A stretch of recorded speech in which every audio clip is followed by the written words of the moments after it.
Hey guys, it's KoBaC with another Halo action figures review. Today I'm going to be reviewing the Brute Bodyguard from Series 6. Alright, yeah, let's start with the accessories, the stuff it comes with.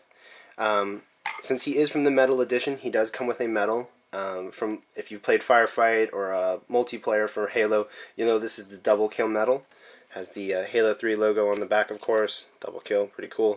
Sturdy plastic. His weapon is a brute shot, and I'll get to that in a little bit, but it is accurately scaled, which is good.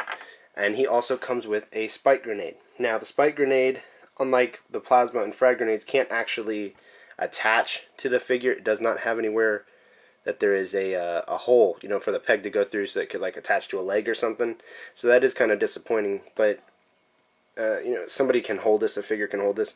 However, I accidentally broke one and had to re-glue it because I tried putting it into a figure's hand. So when you use spike grenades, be careful if you're applying too much pressure, because right here, like, you know, the handle, the stick area will actually break pretty easily. So be careful with that. Now the figure is actually pretty posable. Brutes do have quite a bit of articulation all over their body,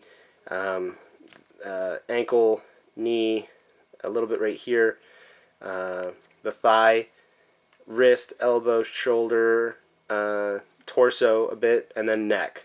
So they have articulation all over the place. I mean, they can reach out pretty far for a figure. That's pretty darn far right there. They can't reach across very well, but you know, they can reach out. His head can spin around 360. I wouldn't recommend doing that because, you know, they're brutes.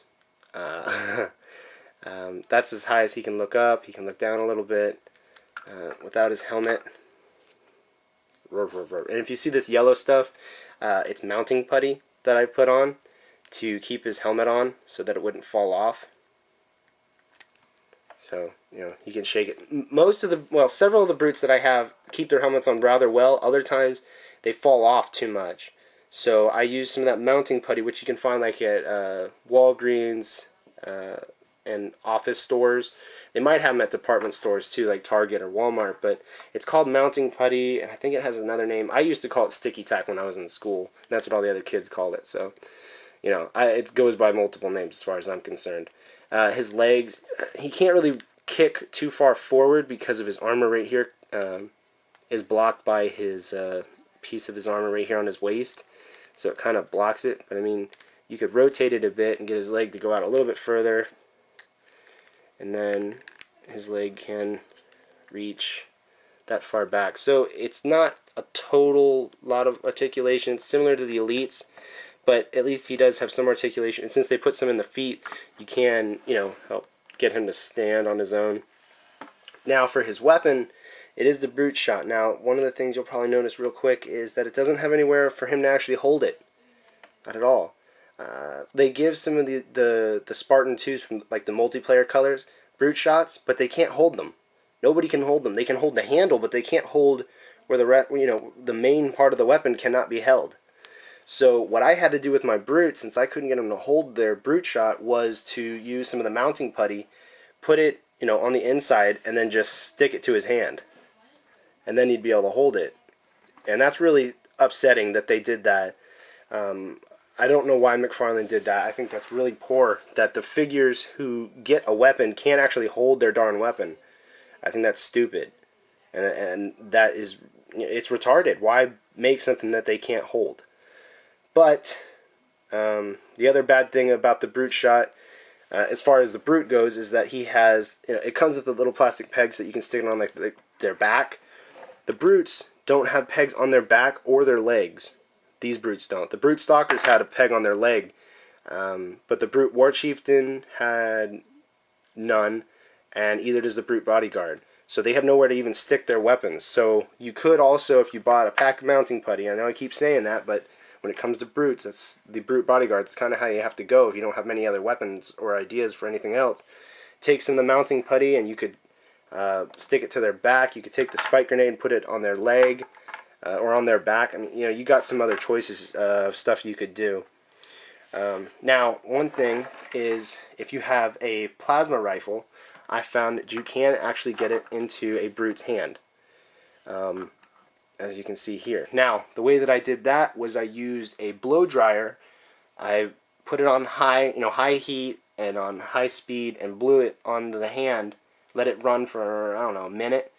And then when his fingers got really, really bendable, and you'll notice when plastic gets warm or really hot, it's very pliable. It bends incredibly much different than, if it's cooled. So their fingers are pretty, bendable at that point, and you can kind of work with it and get the gun into there. The thing is, with the plasma rifle, it's made for smaller hands, so you got to kind of squish the fingers a bit. But I figure it's okay because I don't want all my brute bodyguards carrying brute shot, since they didn't in the video games either. So, and then I also was able to get one of my brutes to hold a carbine, which I thought was cool because I couldn't get any of the elites to hold it, and I didn't want to try too hard to break one of their hands. So his hand actually fit pretty well in there. You have to kind of work with it a little bit to get him to, don't drop it, to get his thumb in there, and it kind of came out recently. But once his hand has been heated up using the blow dryer, it's the same thing I did for this guy. You kind of get his thumb through there and then his fingers, and he ends up being able to hold it. So that's really cool. The paint scheme, I think, is pretty well done on this figure. However, the whole brute shot thing really, really is upsetting. So for the weapon problems for this figure, I would give him a 4 out of 5. Otherwise, he would be a 5 because everything else is really good. Really, it's a 5 out of 5 figure, but it's brought down to a 4 as far as what I would recommend everybody else buying them. If you don't have any other extra weapons, this is going to be your only brute, and you want him to hold a gun, I would probably skip him and go to the brute bodyguard, or brute stalker, or like the chieftain or war chieftain. No, not the war chieftain, because he kind of breaks his fuel rod cannon. Brute chieftain or brute stalker would be the choices there, or Tartarus, which is coming out in March, I believe. Alright guys, thank you very much for watching, and be looking forward to some new things coming out. Oh. If you happen to be watching this, I'm going to give you a little glimpse of something I have that's going to be filming in the next couple of days. I'm getting my wisdom teeth taken out tomorrow, or today, in a little bit actually, all 4 of them. So, I'm really excited. Not. So, I have a whole set up for a stop motion I'm getting ready to do. I want to go ahead and show you guys a little bit of it. And here's the set. It's kind of like a little battle scene that already happened. This is where it's going to start.